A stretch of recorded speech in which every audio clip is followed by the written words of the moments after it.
I will call this to order at, I think, 6:03. And Scott, may I ask you to call the roll? Sure. Franklin? Here. Gasker? Here. Gilbert? Here. King? Here. Here.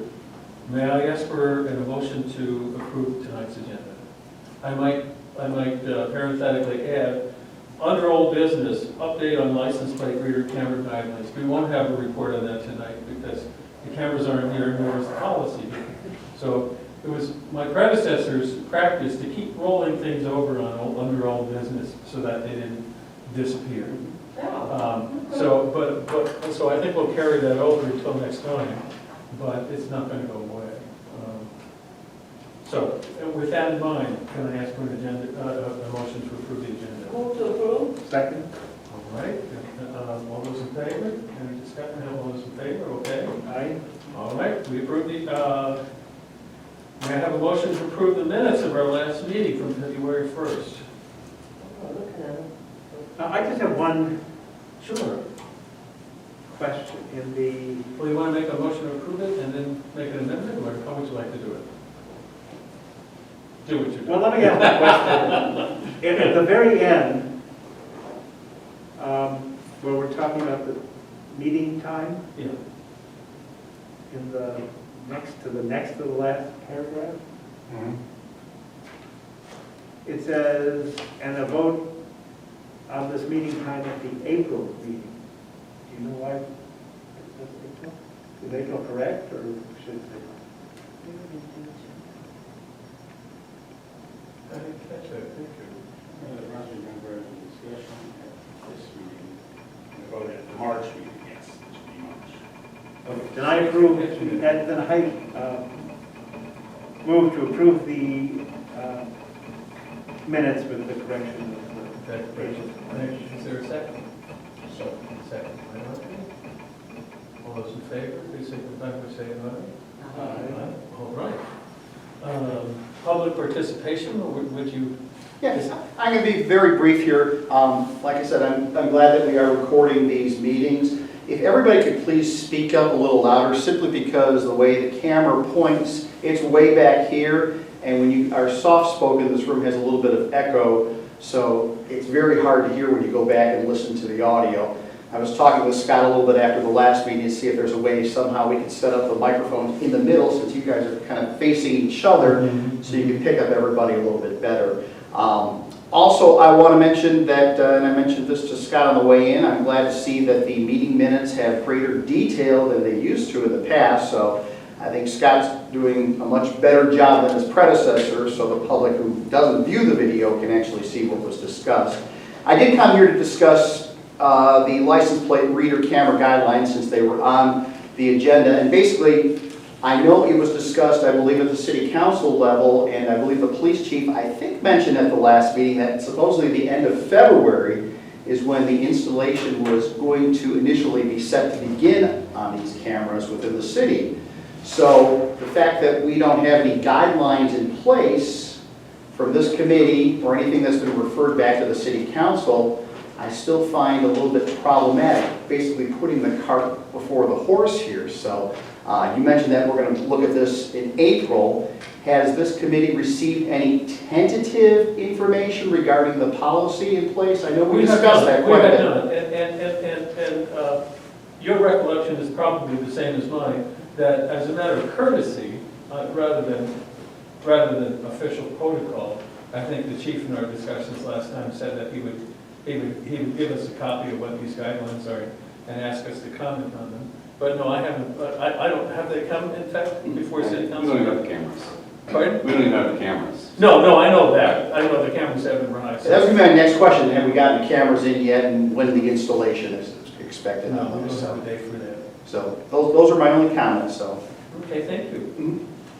Well, then we'll take up our next item. Can I just say, I was impressed by the thoroughness of the minutes as well. I was too. I actually, and I said so in my comments. I was very grateful for that. Well, thank you. Thank you, Scott.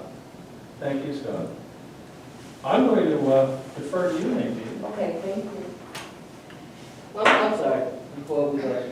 Is it possible to get some guidelines? Is that a document? Is that him just telling us? We're going to get them in writing. I mean, that wasn't at our insistence, but, you know, we asked for those, and the chief said, yeah, sure, you know, that we would in fact see those before they were implemented, yeah. I think the minutes will show that, I'm sure the tape will. Well, I believe he said it. I'm just Yeah. curious. I'll ask. Okay, if you could, that'd be great. I think Guidelines. where we were, yeah, well, just to refresh your memories, if it seems a little bit vague. At our last meeting, when the chief was here making his presentation to us, you know, he was reviewing guidelines from several towns, I think Oswego is one, but there are several towns and cities that have these in place. And simply looking over those to see what's applicable, what's not. If there'd be a reason to tweak this or that, so they weren't just making this up out of the air. But no, I haven't seen it. Well, The minutes say, Chief Bird concluded the HRC can review the policy and areas identified as needing clarification can be reviewed.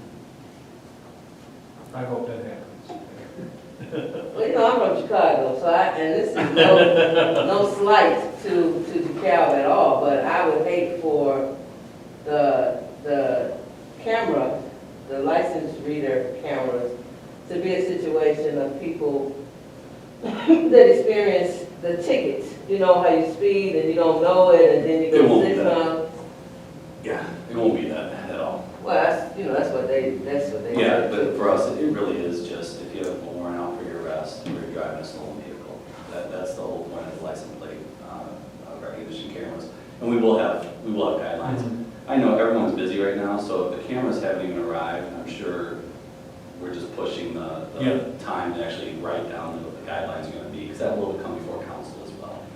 That's- So we don't even have, in my understanding, we don't even have an ETA on the cameras. Procurement right now for so many things is just a pain in the butt. Yeah, so The there's chief no- assured us of that. I'm sorry, I'm talking to the commission. Yeah. So once we get those in, we'll definitely share them. I mean, they'll be public record. And the goal, like I said, council's absolutely unanimous on this, that it is for, if you have a warrant out for your arrest or you're driving a stolen vehicle, it's going to look at the license plate itself and make that determination. I have no interest, Lisa, in advocating for driving, and I know council does either, on tickets and extra activities with those. We have I a think singular they're- purpose with them. And if I could just expand on Yeah. that, just for a moment, yeah, I think the chief assured us they don't have the capability, they can't track somebody's speed or something like that. What they can do is, if there are two databases, one is a statewide database, one is a national database. If somebody has entered the license plate of a particular vehicle in either of these databases, because it's a stolen vehicle, it's been reported stolen, Right. or it's been used in the commission of a crime. In other words, if somebody held up a gas station in Oswego and drove away, and somebody said, well, it was a red Dodge and there was an X and an L on the license plate, I think.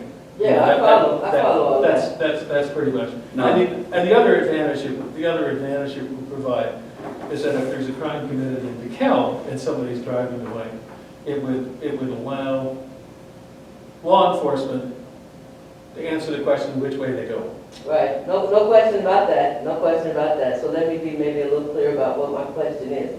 So my question is, because I think I read something in the paper about they're going to be some by Annie Glidden. So my question is, are they going to be some over by River Mist? Because I don't want to just profile where we think crime is and who we think is committing crime. I can answer. And so, oh, you can answer that? Well, I can't answer if there will be there, but not all areas of where they're going to be are going to be made public because, Oh, I get that. Yeah, because So I- we're trying to catch criminals, I guess Yeah. is what we say. Lisa, the focus, in my understanding, right, and I will ask this question and ensure it, we're really focused primarily on entry points to the city, because we want to know when they cross our borders. So they'll be around the area of like Peace and Right. 88. Right, They'll be around the area of Lincoln Highway on both sides of this town. Right. And it will be where there's high concentrations of crime, for sure. But it is, we just want to make sure when someone crosses our borders, that dispatch is notified and we can go after them. I'm sure you've seen those things on the tollway too, where you know, you've seen the amber alerts, or you've seen the alerts, you know, on the signs that say that, you know, there's a gray SUV that, you know, Oh, they come to suspected. my phone, I didn't Yeah. request them, but they come. Oh, okay. But specifically to what you're saying, Yeah. very aware, totally understand. Okay. Yeah. It's not gonna be all concentrated in the Anglin North area.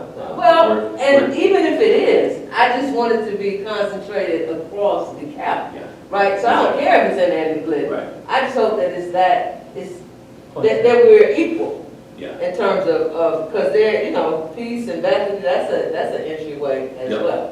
The focus is primarily gonna be on high traffic, because where people are coming in and out of our community, those main points of entry, that's where we want to hit every license plate that comes across our borders, essentially. That's the main focus of it. Because you put them in neighborhoods where if there's not a lot of cars, then they're not doing the job then. So we want it to be wherever there's lots of activity. Well, let me just say this, so if I know that if I come in through Andy Glidden, or I come in through not Sycamore Road, but that little exit by Brad Manning. If I know that, Like 4th Street under the yeah, interstate. if I know that those are the points, do you think maybe I'm smart enough to come in at 38 or something? It's part of the reason why we're not gonna disclose where all the locations are. Okay, all right. But the goal is too, if this works, like if it's viable, then I would advocate for getting more. I'd love it if we could just, for the foreseeable future, have every road that comes into DL have this type of technology. Okay. Yeah, I'm just, you know, I always concerned about equity.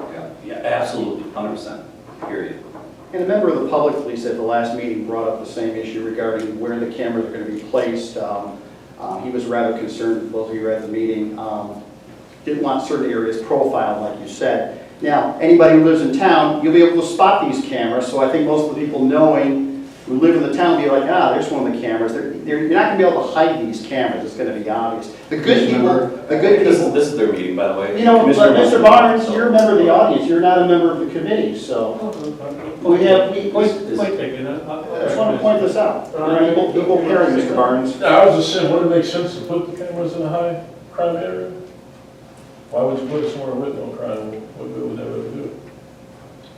Well, I'm not suggesting that you don't put them in areas that have low crime. I would imagine that there's some level of crime everywhere, even if it's just, you know, your kid, you know, broke my window. I'm certain that's some level of something. But what I don't want to do is I don't want to profile people, because I think that sends a bad message to the people that live there, that aren't committing crime. They're just trying to live their life. But I think that something happens when you're scrutinized. It's sort of like police stopping black men, or shooting black men, but they don't shoot white men, or they don't shoot Asian men. I think, to me, that's the same issue. But And so if I it's think that we can avoid that by being equitable in the distribution of cameras. I just mean, if it's a high crime area, it's not really profiling. I mean, it's just like, if it's a high crime area, you got more patrols over there than you have in River Mist, because that's where the crime is. Well, I think we're trying to, and thank you very much. I think and I'm glad the mayor is here to hear this conversation as well, because I think this would be relevant to city council discussions. There's two things we're trying to balance here. One, obviously, you know, there's no point in having cameras, there's no point in having cameras where they're not going to do much of any good. On the other hand, you know, as the sort of discussion group belonging, you know, is dealing with this issue as well. You know, there is a problem in the Annie-Glidden neighborhood, and Annie-Glidden North neighborhood, of people experiencing a profound sense of otherness, that they're not wanted, that they're not included, that they're seen as outsiders, that they're seen as criminals, and that they're ghettoized, you know, in a particular part of town and not welcome anywhere else. And if cameras are going to be placed in such a way as to simply exacerbate that, that's not such a great thing either. You know, of course we want to be able to catch, you know, we don't want people that are going to take shots at people in the night and, you know, just to get back on the expressway and disappear, if we can prevent that. But on the other hand, yeah, we don't want to single out a particular part of the community for special scrutiny because they're all crooks. Well, and I think, you know, I'm no sociologist, but sociologists will tell you that if you increase the scrutiny of a particular area, of course, you're going to increase the amount of crime that you, You're gonna catch more people, yes. right, and if you limit the amount of scrutiny to another area, you're gonna miss those crimes. So, I think that people that live here, this is their home, this is their community, ought to have a certain level of comfort without feeling like I'm being scrutinized because I live here. And maybe I live here because this is the best I can do right now. But this is not the best I can do forever, and I'm sure they want to feel safe as well. So I'm not suggesting that we don't scrutinize areas that we know of to have high crime. I'm just suggesting that there is some equality, because I think everybody wants to feel safe. And it'll be, to me, like carjacking in Chicago, right? At first they didn't do it in Lincoln Park. But then they started doing it in Lincoln Park, and they didn't do it in some other areas, and then they started doing it in other areas. Right. And so I think prevention is also a part of the camera, because it's sort of like a marked car. When you see a marked car, you slow down. If the car is unmarked, you don't slow down because you don't recognize it. Right. But when you go, let me slow down. Well, Right, we're doing that, avoid a ticket. Well, one of the things that came up in the discussion last time, by the way, and apparently they're not, maybe they will be at some later point, but the initial, at least the first cameras that we're getting, are not mobile. I mean, you know, they're going to be anchored to this light or that light or this post or whatever it is. But going forward, and I don't know what the expense is or how many we're talking about or something like that, there might be an opportunity to have at least several that move around from place to place. You know, that would you know, I just, so that again, the my problems point get is, shifted. I don't want to profile people, Right. and I don't want to leave other areas. I don't want us to assume that there is no criminal activity that occurs from people in those areas or their guests, right? They may not be committing crime, but you know. Just so long as we Because- realize that all these cameras, at least according to the guidelines that we're supposed to see, all these guidelines can actually be used for is to make a little beep when a license plate number comes by that has already been reported or a crime has been committed. So I mean, these cameras they're not designed, and as I understand it, they're not able to watch what people are doing on the street. It's not as though people walking down the street and so forth are going to be covered by these cameras. They're just going to see license plates going by. Yeah, I follow. I understand that. I understand that. All I'm saying is, I think that people in all parts of town have all kinds of visitors. And I just don't want the people on one side of town to be heavily scrutinized and other people not scrutinized for That's their good. visitors at all. Just trying to protect the whole city. That's a good point.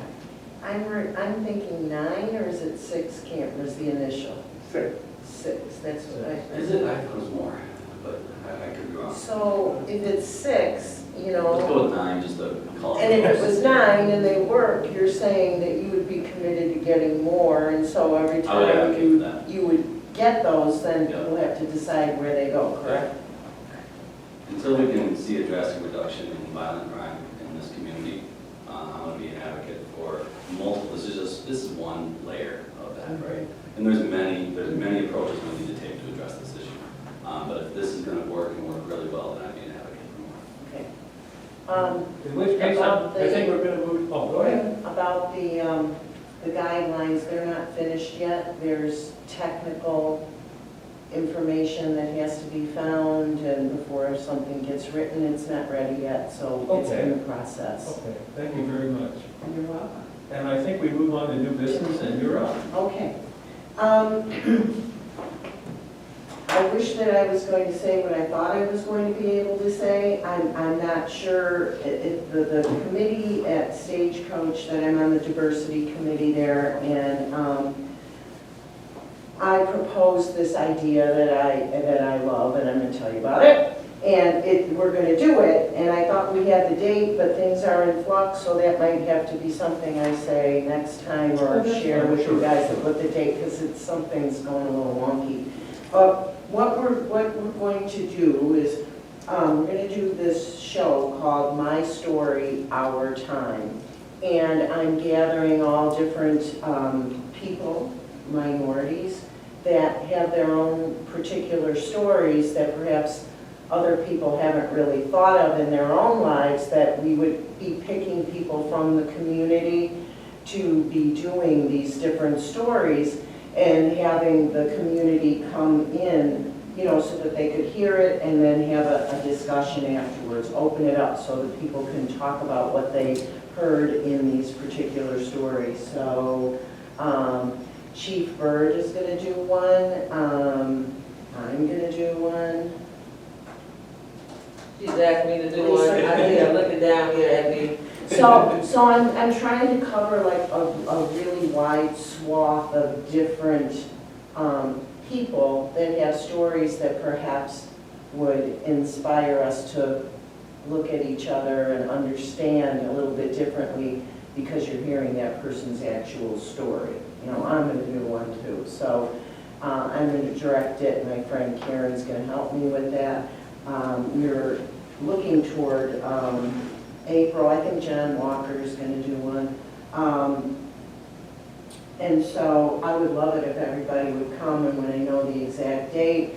And I just think it's going to be great because the community, like I'm going to try to keep it so that it's not tedious and long and too long, but have people have more time blocked out so that the community could talk to the people that are doing the pieces. And so I'm really excited about that we're going to do that in town and hopefully attract a little more diversity in our theaters here.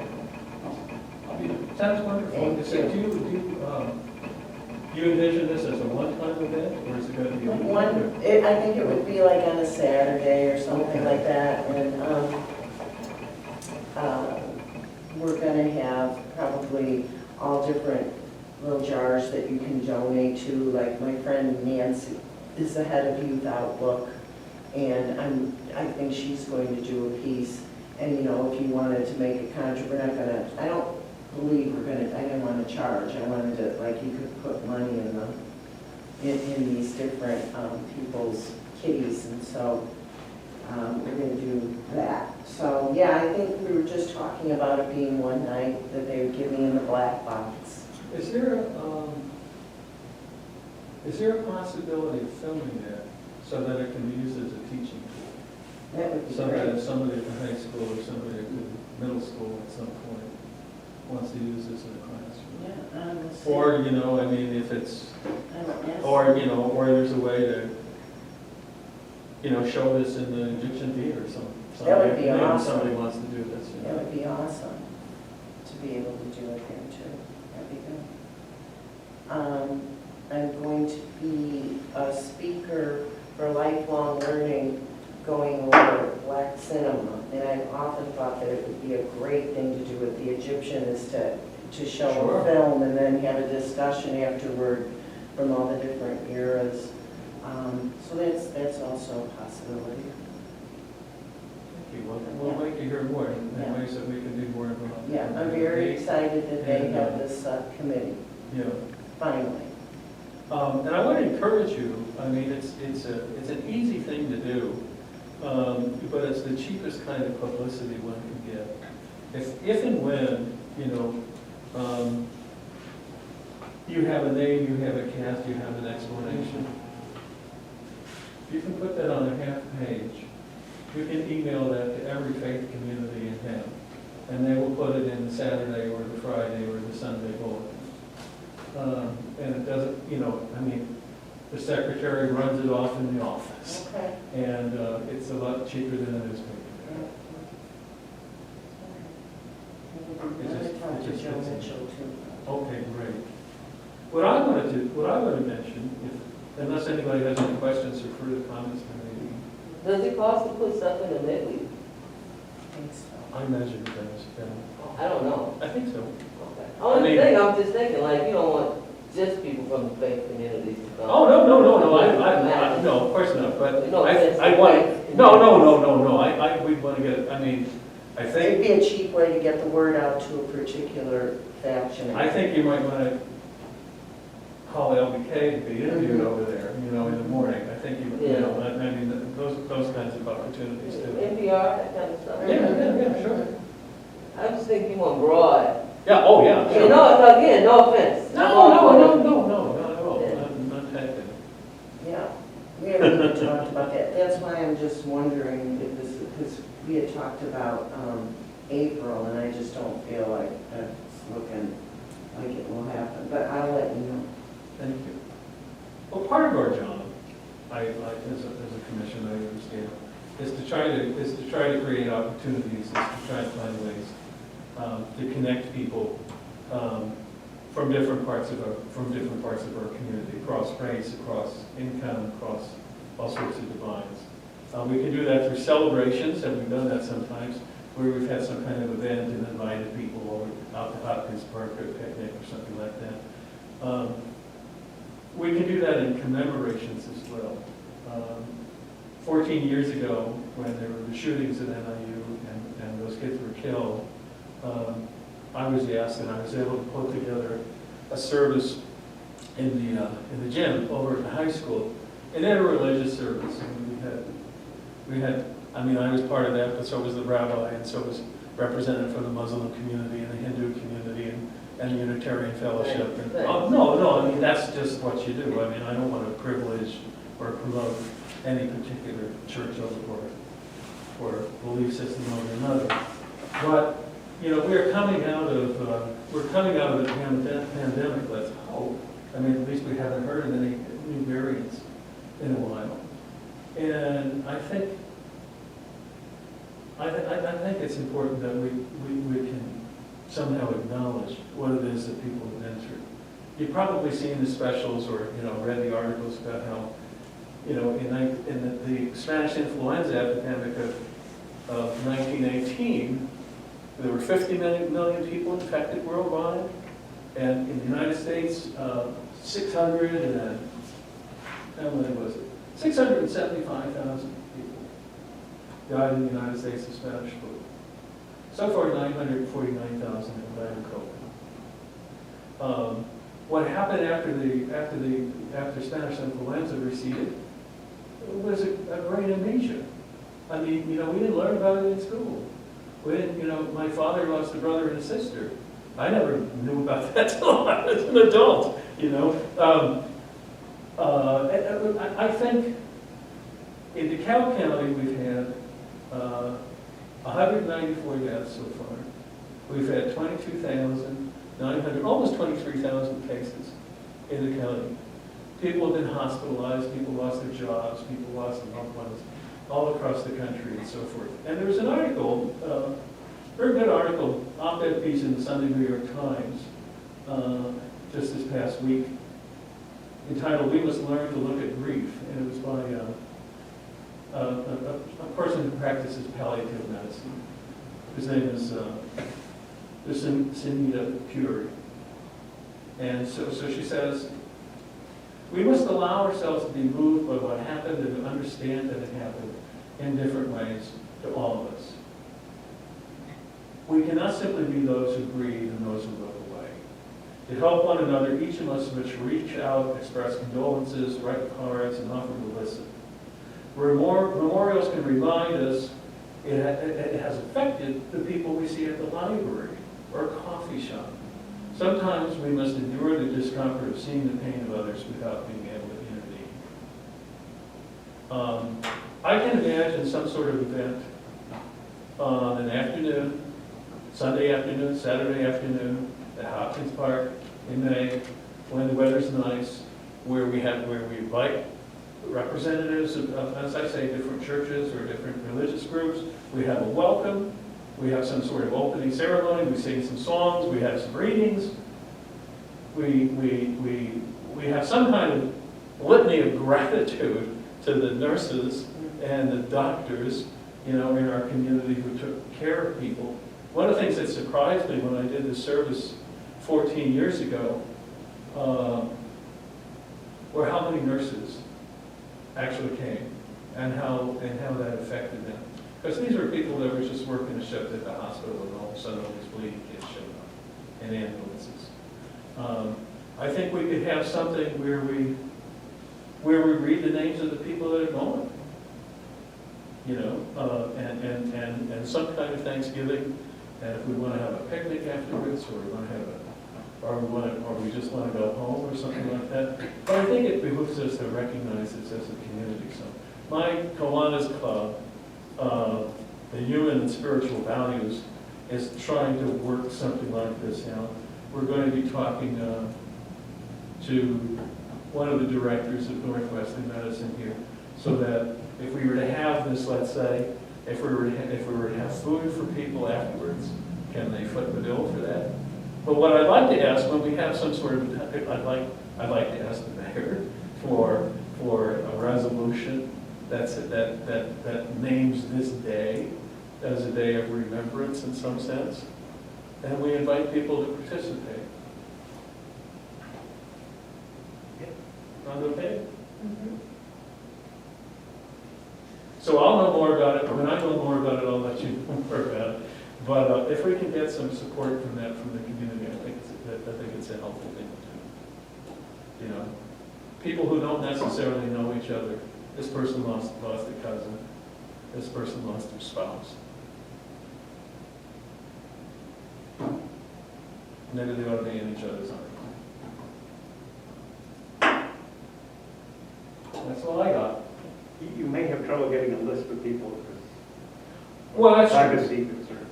That's true, well, you know, well, we don't necessarily, well, we can invite people to write those names on a piece of paper, and we can read, or we can invite people to come up and say the names aloud if they want. But you're absolutely right. I mean, we're not going to be coming to records and say, you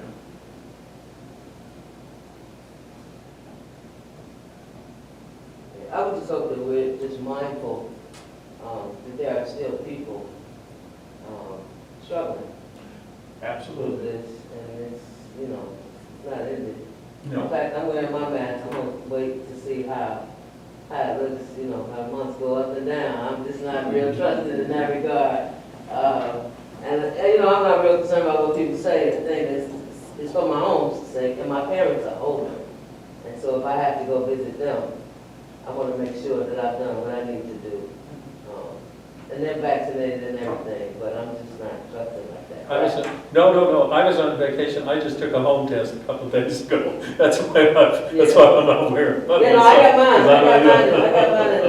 in the mail as well. But I think that there are people who are still going to be experiencing some of the challenges that happen as a result of COVID, and I would just want us to keep that in mind. You know, if you lost your job, if you lost your parents, and you're young, that may be more challenging. I think we should do it. I just think we should do it with that in mind. Well, I think that's an excellent point, and I think there might be a way to, I think there has to be a way to acknowledge that, and there ought to be a way to refer people to appropriate services, if that's called for. You know, if you want to see a counselor, if you want to talk to somebody about getting a job, or, you know, maybe we got somebody at this table. Okay. No, I think, you know, you're absolutely right. Is there any further business that come before us this evening? Meeting. Meeting time, yes, I'm sorry.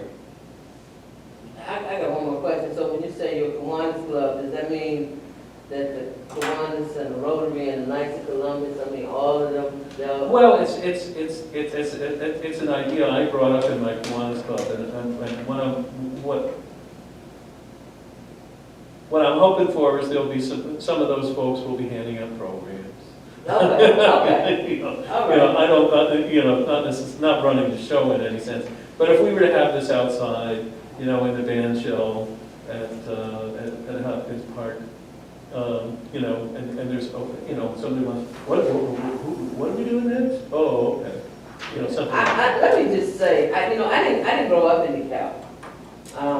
And the idea of Kiwanis and Knights of Columbus and Rotary, that wasn't happening in my community. Right. So. Wasn't happening in mine either. Okay, well, I don't take for granted that those are options and ways to connect people. So, you know, you said Kiwanis and blah, blah, blah, we can do all of this, even though I'm college educated, right, I got a master's degree, have been a few places and know a few things, it is still real fresh for me. And so I just acknowledge it as such and hope to share it. And I know it's not as fresh, but some people who grow up here know that. But a lot of, well, many do, many don't. But there's still a lot of people, even who are transplanted here, that don't always know. And so I think every time we have an opportunity to say, you know, like, proudly DeKalb, well, who is that? What does that mean, right? This is who we are. You know, I think the boys' basketball just won, right? At the bars, right? So right now, that's kind of who we are, right? That's a piece of who we are. So we have a variety, you know, it's like that shape with all the different sides to it. So the reason I say that is because, you know, like one isn't, because I think it's always important to mention all of that stuff, you know. And, you know, I guess in full disclosure, we just finished Black History Month. And so that's important to me, right? Because we're going all the way back to folks free and slave. We never forget that those folks made it possible and made a difference. And so I just take that piece of my heritage with me wherever I go, because I think it's a good thing. Right. To say this is who we are as in DeKalb, and have all of those organizations that gather folk in community to be listed and displayed and talked about out loud. And I don't take it for granted. So I know Charles, I know one person that was, I think he was in a Rotary. Now, Charles, oh, good Yeah. name? No, Yeah. he was in like Kiwanis Club. Oh, okay, he was in, your Kiwanis Club, he was in your Kiwanis Club then. So was Dick Flournoy, if you remember. Oh, Lord, yeah, I remember him and his daughter. Yeah. Those are the only two people ever. Yeah, Bill Finucane I know too. Sure. Yeah, Bill is still there? Mhm. Okay. So when I say that, I'm not trying to be funny, I'm not trying to get attention, I'm not trying to say, hey, don't forget about them. I just don't know. No, of course. It's not, to say one represents all. I don't know that. Well, as I say, I didn't imagine that we're going to necessarily list all these organizations or any organizations. We can. I mean, maybe that's not a bad idea.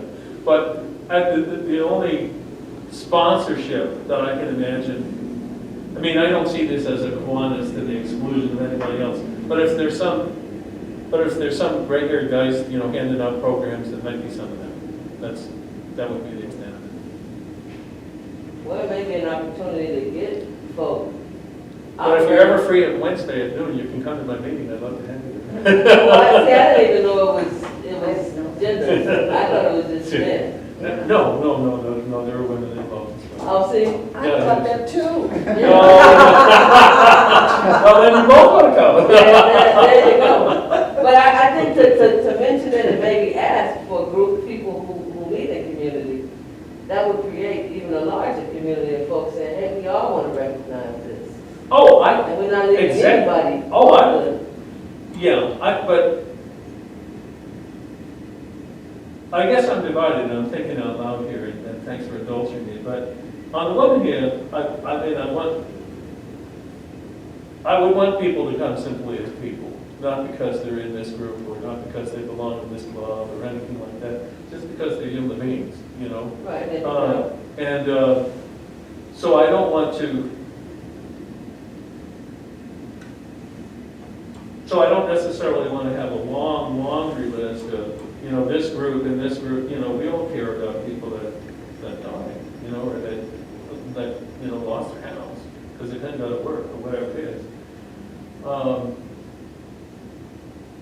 And you don't have to be in a club to care about your neighbor across the street, you know, however it's saying. Right. That's not the impression I want to get. Right. See how civic-minded we are? No, I don't think that, but I think if I looked in the newspaper and I saw that all of these people in these various communities in DeKalb are supporting this effort. Okay, I think that may make me go, oh, dang, everybody. Okay.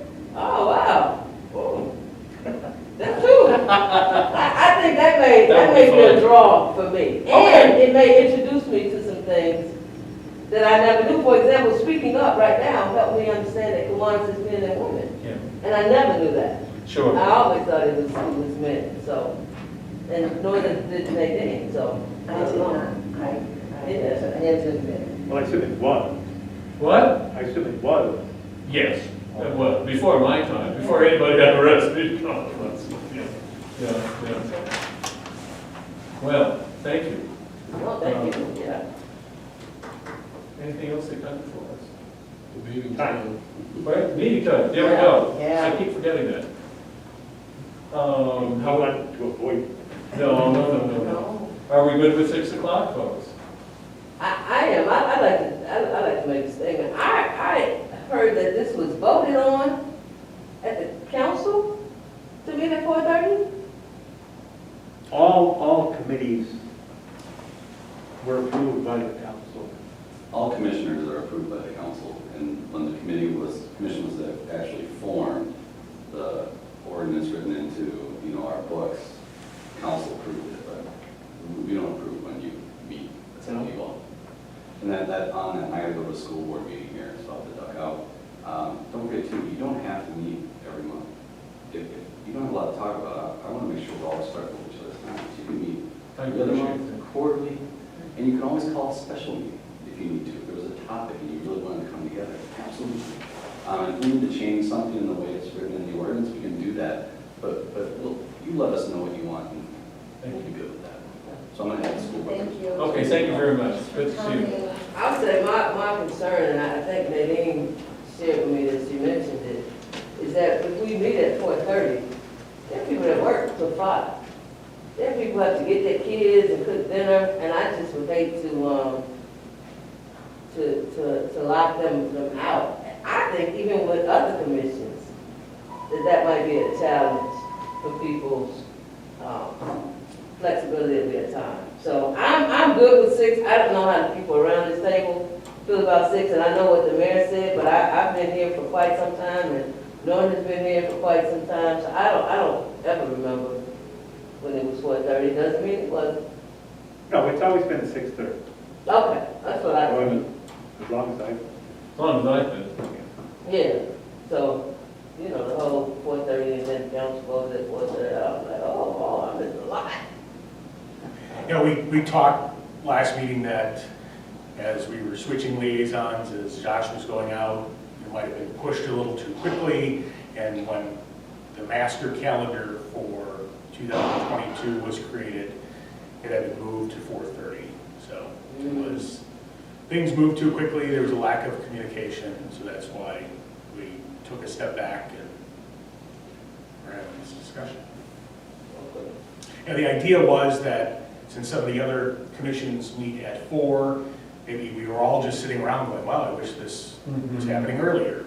But it got moved too quickly and we found out that no, 4:30 is too early. Well, and I know I'm working till 4:30. I don't know if everybody is free. And the commission decided that 4:30 was a good, did you all? No, we never did. No, we had a what happened was the meeting before last, there was a topic, there was a conversation, but no vote was taken. I think Josh mentioned that, well, the other commissions meet at 4:30. Was that, and, oh, well, and the people, oh, really? Well, maybe we could meet earlier. But it wasn't like there was anything voted on, there wasn't anything that was approved. Okay. It wasn't, so I mean, I I just wasn't. don't want to feel like y'all turned on me and I didn't know. No. Okay, I'm just checking, I'm making sure No, y'all still in good graces. Would you want to make a motion that we reset our regular meeting time to the first Tuesday of the month at 6 p.m.? I would, let me ask, is that good with each commissioner? 6 p.m.? Good. We like 6 better than 6:30. Yeah, that's it. Doesn't matter to me. What do you think? Okay. Doesn't matter. And you're the note keeper, so what do you think? It makes no difference to me. Okay, so you already missed your family and dinner, so what's one more half hour? Okay, good, well, I'm good. I'm good with 6. Is there a second? Seconded by Nadine. Any other? All right, all those in favor of resetting our meeting till 6 p.m., first Tuesday of the month, signify by saying aye. Aye. All right. Now we might have a motion to adjourn. I hope we get. Oh, okay. Yeah, tonight is the president's. Yes, it is. Yes, it is. Who was the second time German? Second on the adjournment is Andre. No, it's Andre. Oh, Oh, was it Andre? Well, it doesn't It matter. doesn't matter, whichever one you want to go with. Oh, well, we want to have some diversity, and either one is diversity, so, thanks, right? If it's Nadine, it's some diversity, if it's Andre, it's diversity, so it doesn't matter. Hey, if anybody has people that are connected or, related to the UK people, my sympathy's there, that might be a ceremony to have too. that might be. yeah. I mean, I think that is, Do we take a vote on adjournment? yes, we do. Yeah, we're done.